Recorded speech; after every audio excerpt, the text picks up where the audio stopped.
Well, welcome to the Celebs.com studio, sponsored by Movie Maker magazine. Stan Lee, congratulations on having a film not just at a festival, but about you up here at Park City. How does it feel to see so many people just literally talking about you and the impact you've had? How does that feel to you personally? I'll show you what makes me such a great interviewee, why interviewers love me. It feels good. No, it feels wonderful. I mean, I can hardly believe it. Yeah. And in terms of the title, did you have any say in the title of the film, With Great Power? Somebody dreamed it up. I thought it was very clever because it's a takeoff on that line I wrote for Spider-Man, with great power comes great responsibility. So I'm so glad they wanted to use something based on something I had written. Yeah. When you were getting started, what did your family think of the career and the passion that you'd chosen? My family, which consisted of my mother and father in those days, they were happy with whatever I did. Before I worked in the comics, I had been a theater usher, I had been a delivery boy, I had been an office boy, I had written publicity for a network, for a news syndicate. I wrote obituaries, not publicity, I wrote obituaries of people who were still alive, you know, celebrities. Mm-hmm. When a celebrity dies, the very next issue, there's a whole article, and you wonder, how did they write it so fast? It's been written in advance. That's how you know you're a celebrity, if your obituary is already written. So I did that. I did everything. Yeah. And my parents, as long as I was earning money and I was happy with what I was doing, they felt fine. In those days, just having a job was being successful. I did not live in a wealthy area. So many people grew up with your material, with your characters, with the worlds that you created for them. And really it makes up a lot of who they are for some people. What did you grow up with that led to this? Like, what was your pop culture? I guess what everybody else did. As a kid, I loved movies. I loved adventure movies. I loved anything with Errol Flynn in it. He was the big adventure star then. I would, when I was 12 years old, let's say, I would leave an Errol Flynn movie where he played Captain Blood, let's say, and, with sword fights with Basil Rathbone. And I would leave the theater with an imaginary sword at my side, with a crooked little smile the way I thought Errol Flynn smiled. And I'd be looking for some little girl that a bully was picking on so that I could rush to her defense like Errol Flynn would have done. And I read the books that all kids read, the Tom Swift books and the Hardy Boys, and I also read all sorts of science fiction, Jules Verne. I read everything I could lay my hands on. I even read Shakespeare.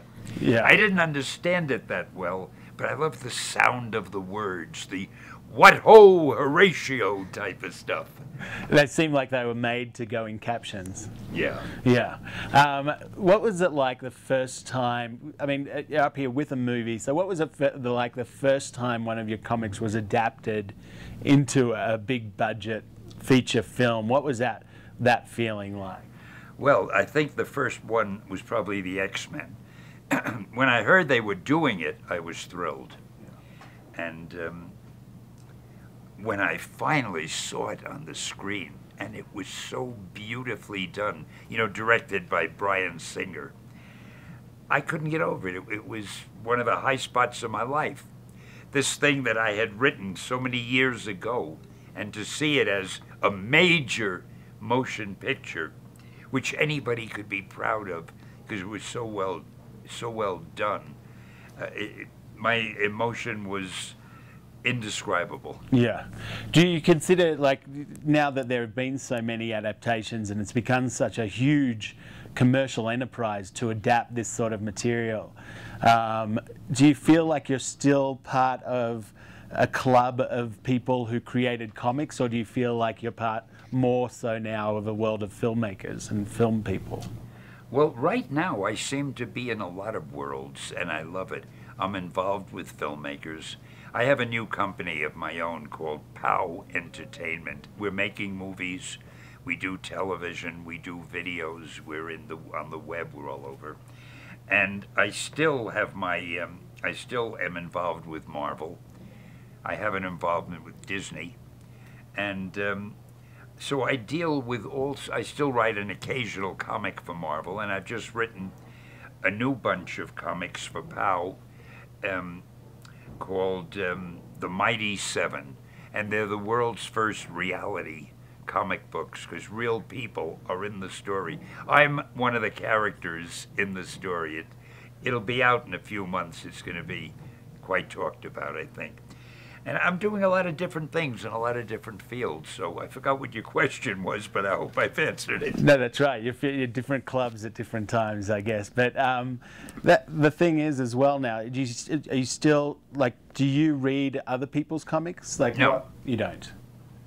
And that's not a snobbishness on my part. I don't have time. I don't even read our own. I don't read. Marvel sends me the comic books. I don't have time to read them.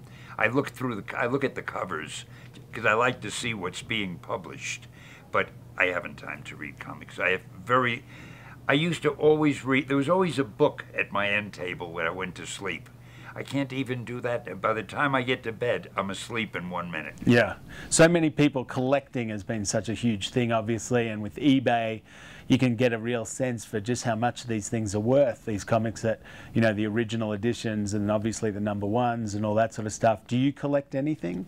I wish I had had the brains to collect these books. Neither I nor all the people I worked with in those days ever suspected there'd be any value for these.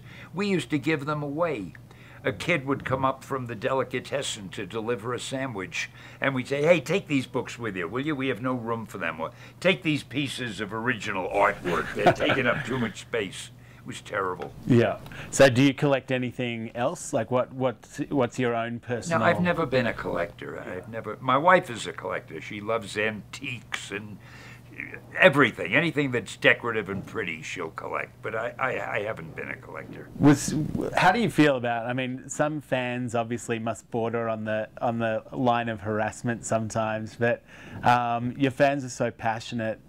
Does that feed you? Does that, like, knowing that people are waiting with bated breath on whatever you do next? It's a great feeling. I don't think about it often unless I come to a film festival or a comic book convention.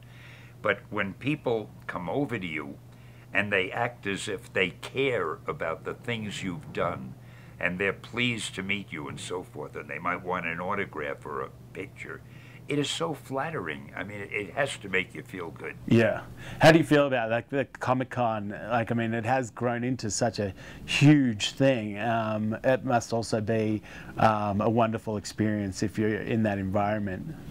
Comic-Con, when I first went, it used to be all kids, little children, occasionally an adult, because the kid was too young to come by himself. Today, you go to a comic book convention, it's mostly grown-ups. Occasionally a little kid because the parent couldn't get a babysitter. Is there any character that you didn't create that you would like to have created? Oh, anything that's successful. I wish I had created Superman or Batman, sure. And the latest projects on the feature screen, like obviously, like Kenneth Branagh had some success with Thor. You know, is there anything that hasn't yet been touched that you're hoping will make it to the big screen? Oh, Marvel is going to touch every one of them eventually. I'm sure we're going to see Doctor Strange. We're even going to see Ant-Man. I'm sure we'll see the Black Panther. Oh, we have so many characters that are still to be done. Well, it's been a pleasure having you in here. I look forward to seeing you as a cameo in doing something in the background of one of these films again. Don't miss the new Spider-Man or Avengers cameos. They're the funniest ones I've done. Oh, you want to give us any insight on them? We'll just keep a lookout. Thanks, Stan. Hey, great speaking to you. Thanks Appreciate for you having stopping me. by. Right. Hey, thank you for